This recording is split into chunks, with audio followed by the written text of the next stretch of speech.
Assalamualaikum warahmatullahi wabarakatuh. Saya Febi Febriani, NIM 2018-017-043 dari Universitas Sarjana Wiyata Taman Siswa akan mempresentasikan proposal skripsi yang berjudul Pengaruh Perencanaan Pajak, Beban Pajak Tangguhan, dan Asimetri Informasi terhadap Manajemen Laba, Studi Empiris Perusahaan Manufaktur yang terdaftar di Bursa Efek Indonesia tahun 2017 sampai 2020.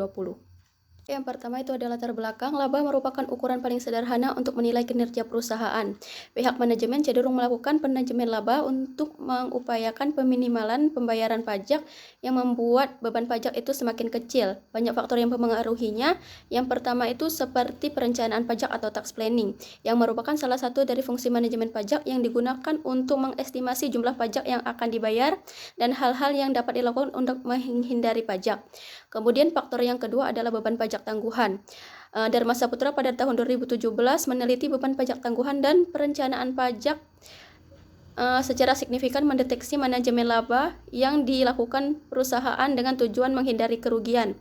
Kemudian ada asimetri informasi yang merupakan sebagai salah satu penyebab adanya manajemen laba dan keadaan di mana suatu perbedaan perolehan informasi internal dan prospek perusahaan di masa yang akan datang antara pihak manajemen atau manajer dan pemegang saham. Fenomenanya misalnya itu kasus PT Garuda Indonesia. Kemudian Bursa Efek Indonesia melakukan proses pemeriksaan karena adanya kejanggalan penyajian laporan keuangan PT Garuda Indonesia pada tahun 2019.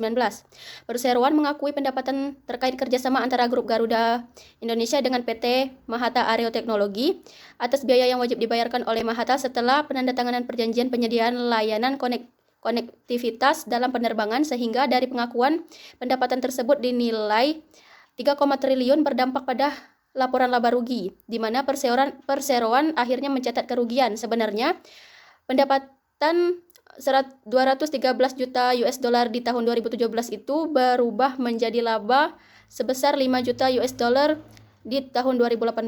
Kemudian ditemukan laporan tahunan PT Garuda Indonesia periode 2018 itu tidak ditandatangani oleh 2 orang komisaris perusahaan. Namun demikian, tidak ditandatanganinya laporan tahunan ini tidak membuat penjelasan laporan tahunan dan tidak dijelaskan alasannya, sehingga itu melanggar aturan dari OJK. Selanjutnya ada rumusan masalah. Yang pertama, apakah perencanaan pajak berpengaruh positif terhadap manajemen laba? Yang kedua, apakah beban pajak tangguhan berpengaruh positif terhadap manajemen laba? Dan yang ketiga, apakah asimetri informasi berpengaruh positif terhadap manajemen laba? Batasan masalahnya itu untuk mendapatkan hasil yang lebih spesifik, lebih akurat dan tidak menyimpang dari tema. Pembatasan penelitian ini adalah pengaruh perencanaan pajak, beban pajak tangguhan, dan asimetri informasi terhadap manajemen laba, studi empiris pada perusahaan manufaktur yang terdaftar di Bursa Efek Indonesia pada tahun 2017 sampai 2020. Kemudian tujuannya itu untuk mengetahui pengaruh positif pajak perencanaan terhadap manajemen laba, kemudian mengetahui pengaruh positif beban pajak tangguhan terhadap manajemen laba, dan mengetahui pengaruh positif asimetri terhadap manajemen laba. Kemudian manfaatnya itu bagi penulis, penelitian ini bermanfaat untuk menambah pengetahuan penelitian mengenai pentingnya pelaporan keuangan yang disajikan dalam tepat waktu dan tidak mengalami keterlambatan. Ini ada tinjauan pustaka. Yang pertama ada landasan teori. Landasan teori merupakan teori dasar yang melandasi penelitian yang berisi tentang hubungan antara variabel dependen dan variabel independen. Dalam penelitian ini ada 3 teori. Yang pertama teori agensi, yang merupakan basis teori yang mendasari praktik bisnis yang dipakai selama ini dan terbukti berakar pada sinergi teori ekonomi, keputusan, sosiologi, dan organisasi. Kemudian signaling teori yang menjelaskan bahwa manajemen perusahaan lebih mengetahui informasi mengenai internal perusahaan dan prospek perusahaan.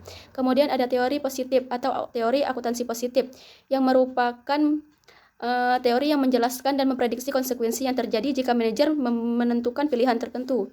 Kemudian penelitian terdahulu, di sini saya mengambil misalnya itu effect of tax planning, return on asset, dan different tax expense on earning management in automotive subsector components and component pada tahun 2020. Kemudian pengembangan hipotesisnya itu H1-nya perencanaan pajak berpengaruh positif terhadap manajemen laba, H2-nya itu beban pajak tangguhan berpengaruh positif terhadap manajemen laba, ya H3-nya itu asimetri informasi berpengaruh positif terhadap manajemen laba.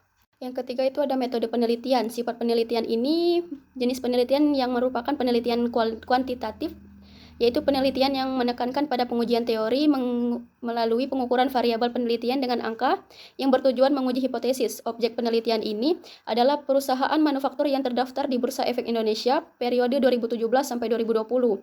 Penentuan sampel menggunakan metode purposive sampling yang merupakan pengambilan sampel sumber data dan dengan pertimbangan tertentu. Sumber data yang digunakan dalam penelitian ini sekunder, misalnya itu dari literatur, artikel, jurnal, atau situs internet. Metode pengumpulan datanya itu melalui metode dokumentasi. Data yang digunakan diperoleh dari situs resmi Bursa Efek Indonesia, misalnya www.idx.co.id. Uji kualitas data yang digunakan oleh peneliti yaitu menggunakan teknik analisis atau statistik deskriptif atau SPSS, serta uji asumsi klasik yang di dalamnya terdapat uji normalitas, autokorelasi, dan uji heterokedastisitas, uji multikolinearitas, serta uji hipotesis. Hal ini bertujuan untuk mengetahui apakah data yang digunakan itu valid atau tidak. Sekian presentasi dari saya. Salam dan bahagia. Assalamualaikum warahmatullahi wabarakatuh.